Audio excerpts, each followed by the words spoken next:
ካሊድ ኣሚር ምስ ሰላማ መሓመድ ሓዳርዎም ብፍትሒ ከም ዝተዛዘመ ኣብ ሰሙን እዚ ሰሚዕና ኣለና። እዞም ሰብኣይን ሰበይትን ንዓይንኹም ሓደሽቲ ይኮኑን።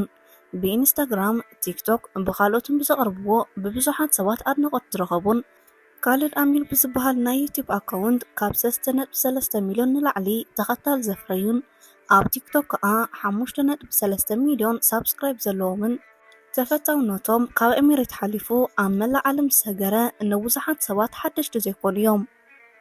ኣብዚ ሰሙን እዚ ግን ብዛዕቦም ዝተሰምዐ ነገር ሰብ ኣሰንቢዱ። ስለቶም መጻምድቲ ተሰሚዖም ዘይፈልጡ ምስጢራት እውን ወፂኦም። ንምዃኑ ግን ካሊድ ኣሚርን ሰላማ መሓመድን ዝበሃሉ ሰባት መን እዮም? ኣብ ድሕሪኦም ዘሎ ምስጢር ከ እንታይ ይኸውን? ኣብዚ ሰሙን እዚ ዝውረድ ዝነበረ ናይ ሓዳሮም መወዳእታን ሰላማ ዝሃበቶ መልስን ከብርሃልኩም ክፍትኒ። ኣብ ሚድያ ካብ ሓጎስ ወፃኢ ብዙሕ ዘይንሰምዖም ሓቅታት ኣለዉ። ናብ ቀንዲ ሙሉእ ትሕዝቶ ከብለኩም። በዛ ሓደ ቻነል ነቕርቦም መደባት ክትከታተሉ ሳብስክራይብን ሼርን ኣይትረስዑ።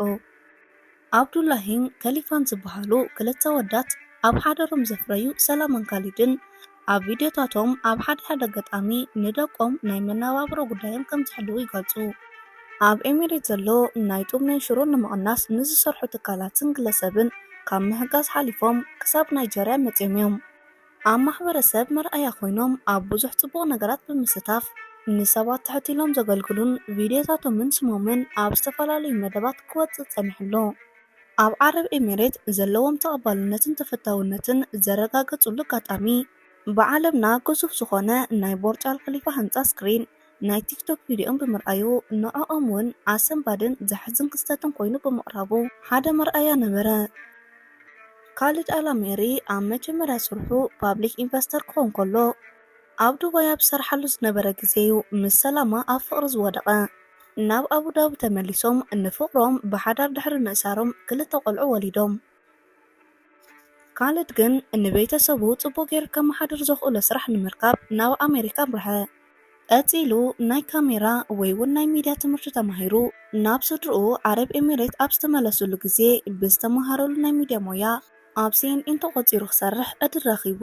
ግን ካብ ሓደ ወርሒ ክሓልፍ ዋላ እንተዘይከኣለ ኣብ ሚድያ ዘለዎ ተገዳስነት ልዑል ነበረ እሞ ናይ ባዕሉ ሓሳብ ብምፍጣር ናይ ሚድያ ስራሕ ክፍትን ወሰነ።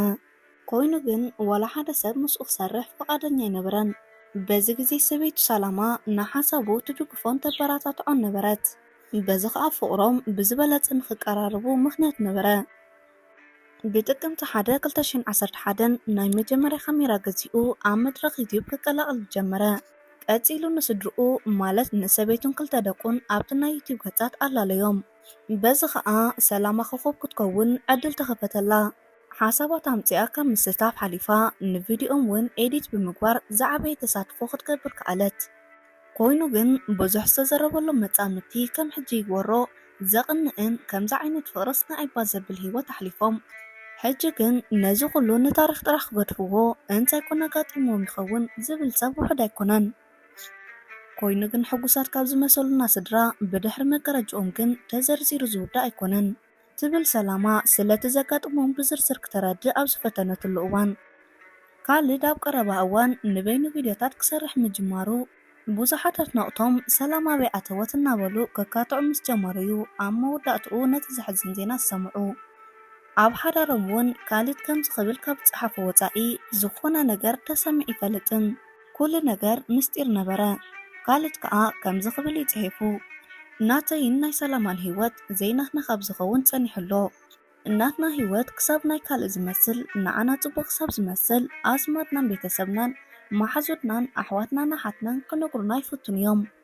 ክንጅምር ከለና ንምንታይ ብሓደ ከም ዝኾናን ሒዝናዮ ጀመርና ሓሳብ ሕጂ ግን ምሳና የለን ርሒቕና የለና ክብል ኣብ ማእኸል ሓዳሮም ብዙሓት ሰባት ኣእዳዎም ክእትዉ ዝፈትኑ ኣካላት ከም ዘለዉ ፅሒፉ ነይሩ።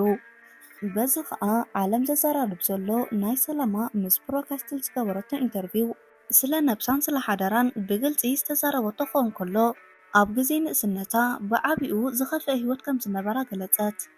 ካሊድ ኣብ ሓዳሩን ስለ ቤተሰቡን ኩነታት ብግልፂ ንተኸታተልቱ ከካፍሎም ከሎ ሓደ ወዶም ብኦቲዝም ተጠቂዑን ሰላማ ከዓ ለምፂ ወይ እውን ጻዕዳ ናይ ቆርበት ሕማም ተጠቃዒት ምዃና ኣጋዊሑ ነበረ።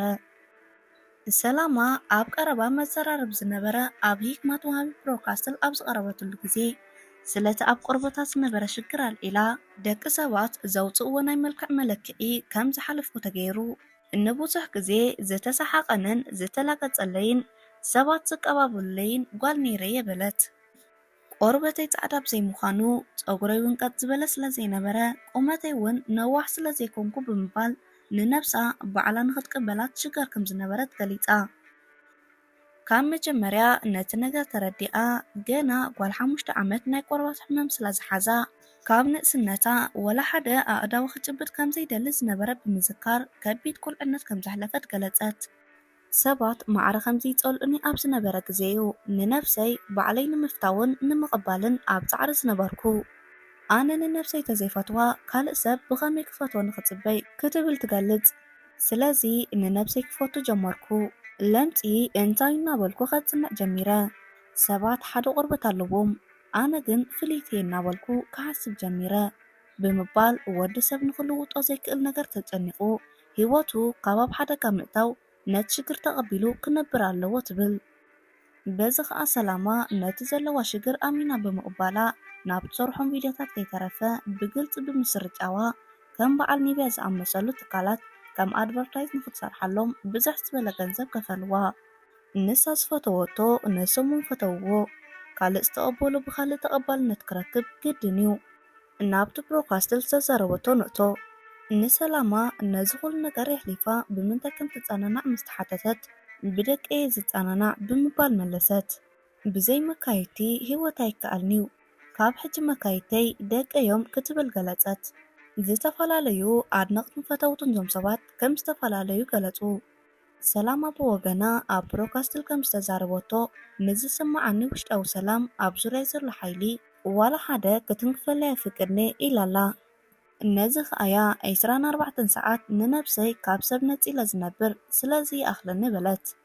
ሰባት ማሕበራዊ ህይወት ከም ዘለኒ ክመስሎም ይኽእል ይኸውን፣ ካብ ገዛ ግን ኣይወፅእኒ ሰላም ዝበሃል የብለይን። ካብ ሰላማ ክሪኦ ዘይግብአኒ ሓቂ የብለይን። ሰባት እኮ ምስ ነብሶም ግዜ ፈለዮም ዘይቕምጥሉ እቲ ዝዓበየ ምኽንያት ናይ ነብሶም ሓቂ ክርኢ ዝፈርሑን ካብኡ ዝሃድሞም ክኸውን ከለዉ እዩ። ኣነ እውን በዚ ዓይነት ሽግር ንዝተወሰነ ግዜ ሓሊፈ ነይረየ። ኮይኑ ግን ምስ ነብሰይ ተራዳድኤ ኣብ ዝተዘራረብኩሉ ሰዓት እየ ናይ ብሓቂ መን ምዃነይ ዝፈለጥኩ። ስለዚ 24 ሰዓት ምስ ነብሰይ ክሕልፍ ይደለለኹ በለት።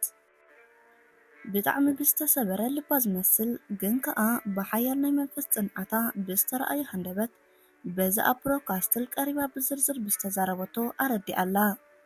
ብግልፂ እውን ምስ ሓዳረይ ተፈላለየለኹ ብምባል ንሳ ይኹን ካሊድ ብግልፂ ወላ እንተዘይተዛረብዎ ኣብ መድረኽ ግን ቃል ብቓል ኣብ ቅድሚ ድነቕቶምን ፈተውቶምን ካብ ሕጂ ንኔው ምስ ደቃ ኮይና ህይወታ ከም ትመርሕ ምስ ገለጸት ንብዙሓት ኣድነቕቶም ልቦም ዝሰበረ ብግልፂ ተዛረበት። በዚ ናይዞም ክልተ መጻምድቲ ምፍልላይ ተኸቲሉ ብዙሓት ሰባት ሓሳቦምን ሓዘኖምን ይገልጹ ኣለዉ። ሰላማ ምስ ካልኦት ኩሉ ግዜ ብዘሕልፍዎ ህይወት ክረኣዩ ከለዉ ዝተመዓራረየን ዘብህግን ህይወት ዘሕልፉ ዋላ እኳ መሲሉ እንተነበረ ኣብ ድሕሪኦም ዘሎ ሓቂ ግን ዝተፈለየ እዩ ትብል ሰላማ ክተረድእ ከላ።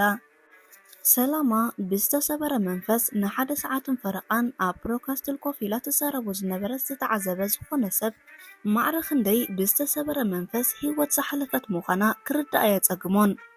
ሕጉሳት መሲሎም ካብ ዝስሕቁ ዕዉታት መሲሎም ጠጠው ካብ ዝሉ ሰባት ብድሕሪ መጋረጃ ብዙሕ ንብዓት፣ ብዙሕ ሕማቕ ሓሳብን ብዙሕ ናይ ህይወት ፃዕርን ከም ዘሎ እዚ ናይ ሰላማ ድሕሪ መጋረጃ ህያው ምስክር እዩ። ኩሉ ግዜ ኣብ ሶሻል ሚድያ ብዝረኣናዮም ሕጉስ ህይወት ዝመርሑ ዝመስሉና ኣለዉ፣ ግን እቲ ሓቂ ከምኡ ዘይክኸውን ይኽእል እዩ። ስለዚ ኩሉ ግዜ ሕጉሳት ወይ እውን ዕዉታት እዮም ኢልና እንተዘይንድምድም ይምረፅ። ምክንያቱ ከዓ ኣብ ድሕሪ እቲ ታሪክ ካልእ ታሪክ ኣሎ ከም ዝበሃል። ዝኸበርኩም ተኸታተልቲ መደብና እቲ ታሪክ ነዚ ይመስል ነይሩ። ንዘለኩም ሃናፂ ርእቶ ይኹን ሓበሬታ ኣብ ኮሜንት ሴክሽን ኣመጡልና። ሓደሽቲ ኣባልና ዝኾንኩም ከዓ ሳብስክራይብ ብምግባር ናይ ወትሩ ተኸታተልቲ መደብና ሁኑ። ንትገብሩልና ድጋፍ እንዳመስገንና ኣብ ዝቕፅል ብካልእ መደብ ክሳብ ንራኸብ ሰሰናዩ።